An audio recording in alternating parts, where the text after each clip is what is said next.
জীবনে এমন কিছু কাজ রয়েছে যা আমাদের কখনোই করা উচিত নয়, যেমন আশা করা। যদি আপনি আশা করেন আর আপনার আশা পূর্ণ না হয়, আপনি খুবই কষ্ট পাবেন। এবার আপনি যদি প্রতীক্ষা করেন, করতেই থাকেন, আর সেই ব্যক্তি যদি না আসে, তাহলেও খুব কষ্ট পাবেন। আর হলো তুলনা। আপনি যদি তুলনা করতে যান, তাহলে এটাই ভাববেন যে হয় আমি বা অন্য কোনো ব্যক্তি, এই দুজনের মধ্যে কোনো এক ব্যক্তি নিকৃষ্ট। আর এই ভাবনাটাই হলো অনুচিত। যদি আমরা কথা বলি সেই সব বিষয়ে যা আমাদের করা উচিত, যেমন পরীক্ষা।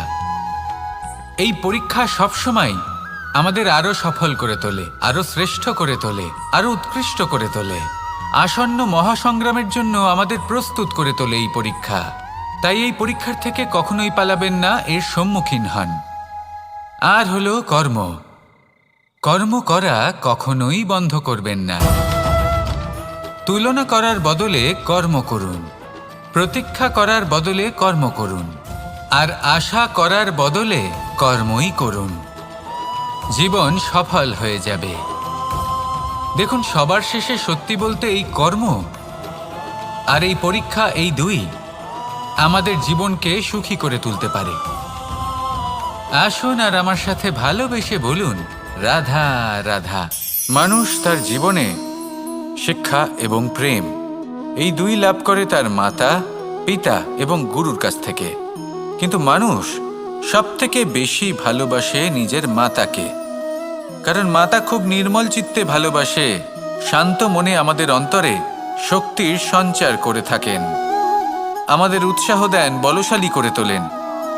ব্যাপারটা কিন্তু এমন নয় যে আমরা নিজেদের বাবা বা গুরুকে ভালোবাসি না, তাদেরকেও আমরা অত্যন্ত ভালোবাসি। শুধু ওনাদের কঠোর ব্যবহার দেখলে আমরা একটু ভয় পেয়ে যাই।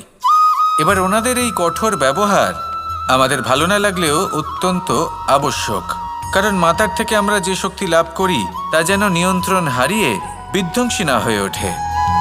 আমরা যেন কোনো কুপথে না চলে যাই, আমরা কখনো যেন দোষ না করে ফেলি। শুধু সেই জন্য পিতা এবং গুরু একটু কঠোর হয়ে ওঠেন, এবং ওনাদের এই কঠোর আচরণ ভবিষ্যতে গিয়ে আমরা অবশ্যই বুঝতে পারি। জীবনে কিছু বছর আমরা এগিয়ে যাই আর তারপর আমরা বুঝতে পারি যে বাবা এবং গুরু আমাদের যথেষ্ট ভালোবাসতেন, কিন্তু ওনাদের ভালোবাসার বহিঃপ্রকাশ আলাদা। প্রয়োজনীয় হলো এটা দেখার, এটা বোঝার যে শুরু থেকে আমাদের প্রতি ওনাদের আচরণ কেমন ছিল। ওনাদের কঠোর হওয়ার পেছনে ওনাদের ভালোবাসাটা বোঝার চেষ্টা করুন, ওনাদের চিন্তাটা বোঝার চেষ্টা করুন, ওনাদের পথপ্রদর্শনের আড়ালে আপনার ভবিষ্যতের জন্য যে পরিকল্পনা ওনারা করেছেন সেটা বোঝার চেষ্টা করুন। তখন আপনারা বুঝতে পারবেন ওনাদের ভালোবাসাকে। আপনার মনের মধ্যে আপনা থেকেই ওনাদের প্রতি সম্মান জেগে উঠবে। নিজের পিতা এবং নিজের গুরু, এই দুজনের প্রতি কৃতজ্ঞতা প্রকাশ করুন আর আমার সাথে ভালোবেসে বলুন, রাধা রাধা। আমি অনেক সংখ্যক মানুষকে দেখেছি, তাদের কাছে অত্যাধিক জ্ঞান আছে, শিল্প আছে, ধন আছে, কীর্তি আছে, কিন্তু তারা এই সব কিছু নিজেদের কাছেই রাখেন, এই সমাজে বিতরণ করেন না। কারণ হলো ভয়। ওনাদের মনে হয় যে যদি আমি এই সব কিছু সমাজে বিতরণ করি, তাহলে সমাজ আমার শিল্প হোক, ধন হোক, জ্ঞান হোক, কীর্তি হোক, সব কিছু চুরি করে নিয়ে যাবে, আর তার বদলে আমি কিছুই পাবো না। এটা কিন্তু সত্য নয়। সত্য হলো এটাই যে যদি আপনি নিজেকে এই সংসারের প্রতি সমর্পিত করেন, তাহলে এই সংসার আপনার প্রতিও সমর্পিত থাকবে। আপনি শুধু ধন, জ্ঞান, কীর্তি, সম্মান পাবেন তাই নয়, বরং এই সমাজ আপনাকে নিজের চোখে হারাবে, মনের মধ্যে স্থান দেবে। তাই এই ভয় ত্যাগ করে দেখুন কিভাবে এই সমাজ আপনাকে প্রেম সমর্পণ করে। আসুন আমার সাথে ভালোবেসে বলুন, রাধা রাধা। জীবন কিসের উপর নির্ভরশীল? ধনের ওপর, বৈভবের ওপর, নিঃশ্বাসের ওপর?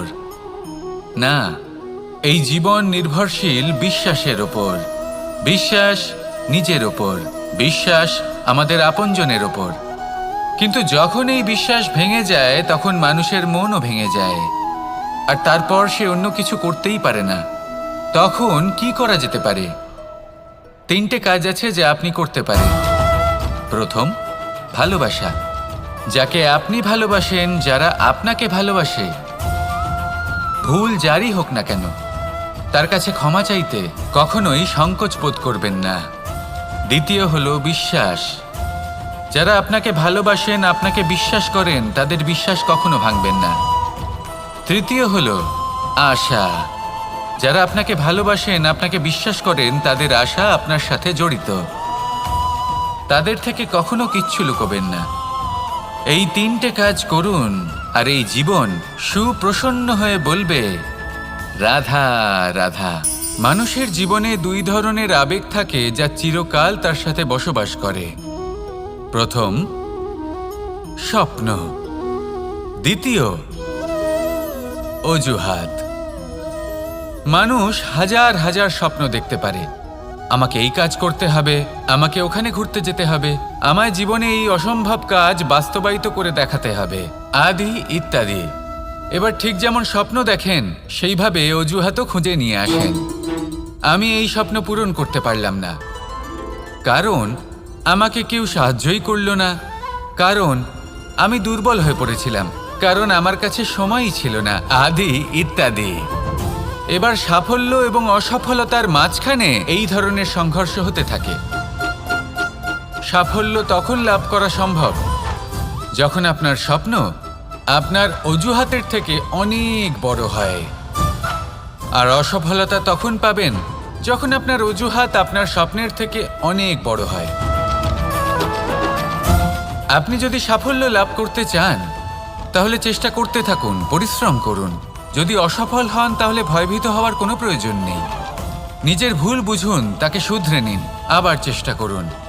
কিন্তু যদি নিজের জীবনে অজুহাত নিয়ে আসেন, তখন স্বপ্ন কখনো পূরণ হবে না। আসুন আমার সাথে ভালোবেসে বলুন, রাধা রাধা। ভয়ের সাথে আমরা সবাই পরিচিত, কষ্টও আমরা সবাই পেয়েছি। কখনো কখনো আমরা অসুস্থ হয়ে পড়ি, আর এমন সময় হলে মাতার মমতা, কখনো বাবার স্নেহ, কখনো বন্ধুদের পাশে থাকার অনুভূতি আমাদের রোগ নিরাময়ে সাহায্য করে। কখনো যদি আমরা নিরাশ হয়ে পড়ি, তখন যদি আমাদের কোনো আপনজন আমাদের দুটো ভালো কথা বলে, তখন আমাদের মনোবল বেড়ে যায়। ঠিক তেমন সংসারের এই রঙ্গমঞ্চে যদি আপনি পীড়িত অনুভব করেন, কিছু শুভ কথা আলোচনা করুন, কিছু স্তুতি গান করুন, কিছু মুহূর্তের জন্য হলেও নিজের ইষ্টদেবের কথা স্মরণ করুন আর প্রার্থনা করুন। সাহস বাড়বে, শক্তিও বৃদ্ধি পাবে এবং সামনে এগিয়ে চলার পথও দেখতে পাবেন। তখন এই মন প্রসন্ন হয়ে বলবে, রাধা রাধা। কখনো কখনো অন্ধকারের সাথে লড়াই করার জন্য আমরা প্রদীপ জ্বালাই। এতে প্রথমে সলতে রাখি, তারপর তেল ঢালি, তারপর আগুন জ্বেলে এটা প্রজ্বলিত করি। তারপর একটা সময় আসে যখন এই প্রদীপ নিভে যায়। কারণটা কি? কারণ কি এটা যে প্রদীপের প্রকাশমান হওয়ার ক্ষমতা সমাপ্ত হয়েছে? না। এই যে আগুন আমরা দেখতে পাচ্ছি, এই আগুনের জন্য যে শক্তির প্রয়োজন হয় তা আসে এই তেল থেকে। যদি এই তেল সমাপ্ত হয়ে যায়, তাহলে এই প্রকাশ তাও সমাপ্ত হয়ে যায়। আর আমাদের জীবনে এই তেল হলো আমাদের কর্ম, আর এই আগুন আর এর দ্বারা উৎপন্ন হওয়া প্রকাশ আমাদের ভাগ্য। যত আমাদের কর্ম ক্ষীণ হতে থাকবে, আমাদের ভাগ্য সৌভাগ্য কোথাও না কোথাও লুপ্ত হয়ে যাবে। যে উজ্জ্বল ভবিষ্যৎ আমরা চাইছি তা কখনো লাভ করতে পারবো না যদি কর্ম না করি। ঠিক যেমন তেল ছাড়া অগ্নি উৎপন্ন হয় না, তেমনি কর্ম ছাড়া সৌভাগ্য হয় না। আর যেমন কর্ম তেমন ভাগ্য। তাই সবসময় কর্ম করতে থাকুন, কর্ম করা থামাবেন না। আর আমার সাথে ভালোবেসে বলুন, রাধা রাধা। জীবনে তিনটি বিষয় আছে, তিনটি বস্তু আছে, তারা যেন আপনাকে কখনো বশে না করে নিতে পারে। প্রথম হলো ধন। ধন যতক্ষণ আপনি ব্যবহার করতে থাকেন, যতক্ষণ তা আপনার কাজে আসছে, ততক্ষণ ঠিক আছে, এই ধন আপনার কাছে অমৃত। কিন্তু যখন এই ধন আপনাকে ব্যবহার করতে শুরু করে, বুঝে যাবেন যে আপনার পতনের সময় শুরু হয়েছে। দ্বিতীয় বিষয়, ফেলে আসা অতীত। যাই করুন আপনি অতীত পাল্টাতে পারবেন না, আর এই সত্যিটা আপনিও জানেন। কিন্তু তাও এর বশবর্তী আমরা হয়ে পড়ি, আর যখন তাই হয় তখন এই সংসারে আমরা যেখানেই যাই না কেন, যত বড়ই সুখ লাভ করি না কেন, সেই সব আমাদের কাছে তিক্ত বলে মনে হয়। তৃতীয় বিষয়, আপনার আশেপাশের মানুষ ভিন্ন ভিন্ন ধরনের মানুষ হয়, যাদের চিন্তা ভাবনা এবং দৃষ্টিভঙ্গি ভিন্ন ভিন্ন প্রকারের। যদি এদের বশবর্তী আপনি হয়ে পড়েন, তাহলে কেউ বলবে এটা করো, এটা ভালো, কেউ বলবে এটা করো না, ওটা করো, ওটা ভালো কাজ, কেউ বলবে এই দুটোই করো না, অন্য কিছু করো। এই কথাগুলিতে আপনি এতটাই জড়িয়ে পড়বেন যে আপনি লক্ষ্যভ্রষ্ট হয়ে পড়বেন। তাই এই 3 বিষয় থেকে সাবধানে থাকবেন। যদি কোনো কিছু বশ করতে হয়, তাহলে আপনাকে বশ করতে হবে আপনার আজকে, নিজের বর্তমানকে। এটা খুব প্রয়োজনীয়। এটা ভাববেন যে এই সময়ের সদ্ব্যবহার আমি কিভাবে করব, সময়কে শাসন কিভাবে করব, ওই কর্ম কিভাবে করব যাতে ভবিষ্যতে কখনো আমার আফসোস না হয়, বরং এই সংসার আমাকে নিয়ে গর্ব করবে, সেই কর্ম করুন। আর যখন আপনি এটা শিখে নেবেন, তখন আপনি নিজেই নিজেকে প্রকৃত অর্থে ভাগ্যশালী করে তুলবেন। আসুন আমার সাথে ভালোবেসে বলুন, রাধা রাধা। অনেক সময় আমরা কারোর নীরবতাকে তার দুর্বলতা ভেবে বসি। হতেই পারে সেই ব্যক্তি উত্তর দিতে চাইছেন না, হতে পারে অন্য কোনো কারণ আছে যা আমরা বুঝতেই পারছি না। সেই জন্য তাকে দুর্বল ভেবে নেওয়া অনুচিত। দেখতে গেলে এই বিশাল সমুদ্র এও কিন্তু নীরব, শান্ত হয়। কিন্তু যখন সে রুদ্র মূর্তি ধারণ করে তখন কি হয়? সমগ্র সংসারকে বিনাশের পথে নিয়ে যায় এই সমুদ্র, প্রলয় সৃষ্টি করে। সেই জন্য কারোর সহ্য শক্তিকে দুর্বলতা বলে মনে করবেন না, কারণ যদি এই নীরবতা নিজেকে ভেঙে বেরিয়ে আসে, তাহলে তা বিনাশের সমস্ত সীমা পার করে যেতে পারে। তাই এই নীরবতাকে সবসময় বুঝুন, সবসময় একে সম্মান করতে শিখুন, আর আমার সাথে ভালোবেসে বলুন, রাধা রাধা। কখনো কোনো চাতক পাখিকে দেখেছেন? কথায় আছে যে বছরে মাত্র একবার সে তার তৃষ্ণা মিটিয়ে থাকে, আর তাও আকাশে ভেসে থাকা মেঘের দ্বারা ঘটানো বৃষ্টির জলের ফোঁটা থেকে। আর কোথাও থেকে সে তার তৃষ্ণা পূরণ করে না। সারা বছর সে নিদারুণ গরম সহ্য করে, তীব্র শীতও সহ্য করে, শুধু এই আশা নিয়ে যে বছরে একবার অন্তত সেই মেঘের ঘন ঘটা হবে, বৃষ্টি হবে, আর সে তার তৃষ্ণা নিবারণ করবে। এটা আসলে কি? এটা আসলে বিশ্বাস। সেই বিশ্বাস যে বছরে একবার সেই মেঘ আসবে তৃষ্ণা নিবারণ করতে। যেমন দেখুন, একটা সূর্যমুখী ফুল সারা রাত অন্ধকারের সাথে যুদ্ধ করে, কারণ তার বিশ্বাস যে ভোরবেলায় সূর্য তাকে অবশ্যই দর্শন দেবেন। সেটাও বিশ্বাস ছিল যার ওপর ভরসা করে মনু একটা নৌকা নিয়ে বেরিয়ে পড়েছিলেন এবং সমস্ত সৃষ্টিকে প্রলয়ের হাত থেকে বাঁচিয়েছিলেন। সেটাও ছিল ভালোবাসার প্রতি বিশ্বাস, যার ওপর ভরসা করে বানর এবং ভাল্লুক সেনা নিয়ে শ্রীরাম আক্রমণ করেছিলেন সমস্ত বরদানপ্রাপ্ত অসুরগণ এবং রাক্ষসগণের লঙ্কায়, এবং জয় লাভ করেছিলেন। এই বিশ্বাসই হল এই বিশ্বের আশা। বিশ্বাস রাখুন যে আপনি হলেন সর্বশ্রেষ্ঠ এবং শুধুই নিজের কর্ম করতে থাকুন। এই বিশ্বাসের আশাই আপনাকে প্রতি মুহূর্তে বল প্রদান করবে। এ হলো আমার বিশ্বাস। আসুন আর আমার সাথে ভালোবেসে বলুন, রাধা রাধা। যোগাসন। যোগাসনে আসন অত্যন্ত গুরুত্বপূর্ণ। এবার আমি বলবো সবথেকে শ্রেষ্ঠ আসন কোনটি। আশ্বাস। নিজেকে আশ্বস্ত করতে থাকুন যে আমি আছি, সব ঠিক হবে, যা হচ্ছে ভালোর জন্য হচ্ছে। এই আশ্বাস আপনাকে জীবনে এমন ধন্যাত্মক বিশ্বাস দেবে যে আপনি বড় বড় সমস্যার সমাধান করতে পারবেন। এবার যদি কথা বলি সবথেকে কঠিন সময়ের, তাহলে সেটা হলো বিচ্ছেদের। যা মা সীতাকে সহ্য করতে হয়েছে শ্রীরামের জন্য, রাধা কৃষ্ণকেও সহ্য করতে হয়েছে।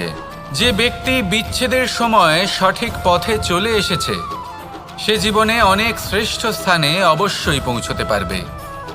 এবার যদি কথা বলি সবথেকে জরুরি এবং গুরুত্বপূর্ণ সময়ের, তাহলে সেটা হলো সংযোগ।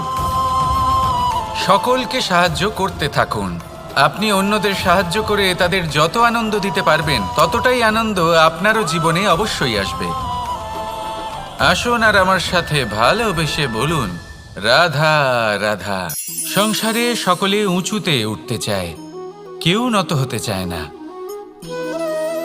সবাই এটা মনে করে যে নত হওয়ার অর্থ হলো তাদের আত্মসম্মান এবং অহংবোধের বিরুদ্ধাচরণ করা।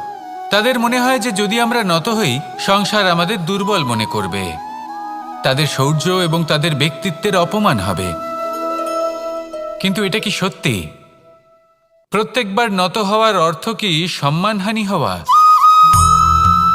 কখনোই নয়। আপনি নিজের জীবনকেই দেখে নিন। আপনার কোনো অমূল্য জিনিস যদি নিচে পড়ে যায়, তাহলে তাকে কিভাবে তোলেন? সেই বস্তুকে তোলার জন্য আপনাকে নত হতেই হবে।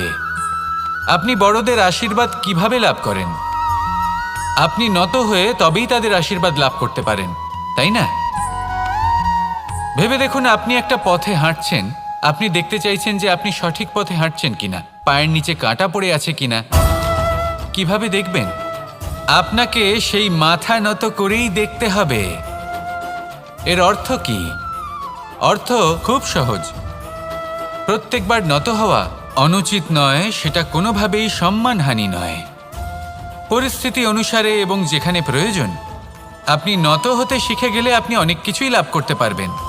জ্ঞান, মান, গুণ, বিশ্বাস। সেই জন্য প্রয়োজন এবং পরিস্থিতি অনুসারে নত হতে শিখুন। এতে অনুচিত কিছুই নেই। আত্মসম্মান থাকা অত্যন্ত প্রয়োজনীয়, কিন্তু তা যেন কখনো অহংকারে পরিণত না হয়। এই বিষয়ে অবশ্যই নজর রাখবেন এবং আমার সাথে ভালোবেসে বলবেন, রাধা রাধা। আমাদের জীবনে অনেক ধরনের ব্যক্তি এসে থাকেন। কেউ কেউ আমাদের সাথে থেকে যান, কেউ আমাদের থেকে দূরে চলে যান। কেউ ভালো মানুষ হন, কেউ খারাপ মানুষ। কিন্তু আমরা সবসময় সেই সময়টাকে নিয়ে দুঃখ প্রকাশ করি যখন আমাদের জীবনে কোনো খারাপ ব্যক্তি প্রবেশ করেন। তারা আমাদের খারাপ অনুভূতি দেন, দুঃখ দেন, কষ্ট দেন। আমরা সবাই তাকে ভালো মন্দ কথা বলি। কিন্তু কেন? এমন বিভিন্ন ধরনের মানুষ, খারাপ মানুষ, ভালো মানুষ, সবার জীবনেই আসেন এবং সকলকেই একটা অমূল্য শিক্ষা দান করে যান। এবার আপনি নিজেই ভেবে দেখুন, জীবনে যখন প্রথমবার আপনি আগুন স্পর্শ করেছিলেন, তখন আপনি একটা শিক্ষা লাভ করেছিলেন যে আমাকে আগুনের থেকে একটু দূরে থাকতে হবে। তারপর আস্তে আস্তে আপনি শিখলেন যে কিভাবে এই আগুনকে নিয়ন্ত্রণে রাখতে হবে। তারপর আপনি শিখলেন যে কিভাবে নিজের জীবনে তাকে প্রয়োগ করতে হবে, তা সে অন্ধকারে প্রকাশ লাভ করার জন্য হোক বা খাবার বানানোর জন্য। সেইভাবেই কোনো খারাপ ব্যক্তি যখন আপনার জীবনে আসে, কোনো শিক্ষা দিয়ে যান, তার প্রতি কৃতজ্ঞ থাকুন। তার বিষয় খারাপ ভাবার বা খারাপ অনুভূতি নিয়ে থাকার কোনো প্রয়োজন নেই। সেই শিক্ষা লাভ করুন। ইতিবাচক মনোভাব নিয়ে জীবনের সামনে এগোতে থাকুন। কেউ নেই যিনি আপনাকে বাধা দিতে পারেন। আসুন আমার সাথে ভালোবেসে বলুন, রাধা রাধা। অনেক সময় আমরা জীবনে অনেক মানুষকে এমন বলতে শুনে থাকি যে আমি অসফল হয়েছি কারণ আমার সময় ভালো যাচ্ছিল না। আমি এই জিনিসটা লাভ করতে চাইছিলাম কিন্তু করতে পারলাম না কারণ আমার সময়টা ভালো যাচ্ছিল না। আমি আমার জীবনে ওই মহান কাজটা করতে চাইছিলাম কিন্তু করতে পারলাম না। কেন? কারণ আমার সময়টা ভালো যাচ্ছিল না। কিন্তু যে মুহূর্তে ভালো সময় আমার জীবনে আসবে, আমি সব কিছু প্রাপ্ত করব। এমন প্রায় প্রত্যেকেই বলেন। আসুন একটা কথা বোঝা যাক। একজন মালিকে দেখুন, সে প্রত্যেক দিন গাছের সেবা করে, তাকে জল দেয়, তার যত্ন আত্তি করে। কেন? প্রত্যেক দিন সেই গাছ ফল দেয় না। সঠিক সময় এলে তবেই সেই গাছ ফল দেয়, কিন্তু প্রত্যেক দিন মালি তার সেবা করে, তাকে যত্ন করে। শুধুমাত্র তখন করে না যখন সেই গাছ ফল দিতে সক্ষম। আর যদি মালি গাছের যত্ন প্রতিদিন না করে তাহলে হয়তো সেই গাছ ফল দিতেই পারবে না। এটাই হলো আমাদের জন্য একটা শিক্ষা। যখন সময় আমাদের জন্য অপেক্ষা করে না, তখন আপনি সময়ের জন্য কেন অপেক্ষা করছেন? ভালো সময়ের জন্য অপেক্ষা করবেন না। ভালো এবং শুভ কর্ম দ্বারা ভালো সময়কে নিজের কাছে টেনে আনুন। নিরন্তর কর্ম করুন, পরিশ্রম করতে থাকুন। শুভ সময় আপনা থেকেই আপনার কাছে আসবে। আসুন আমার সাথে ভালোবেসে বলুন, রাধা রাধা।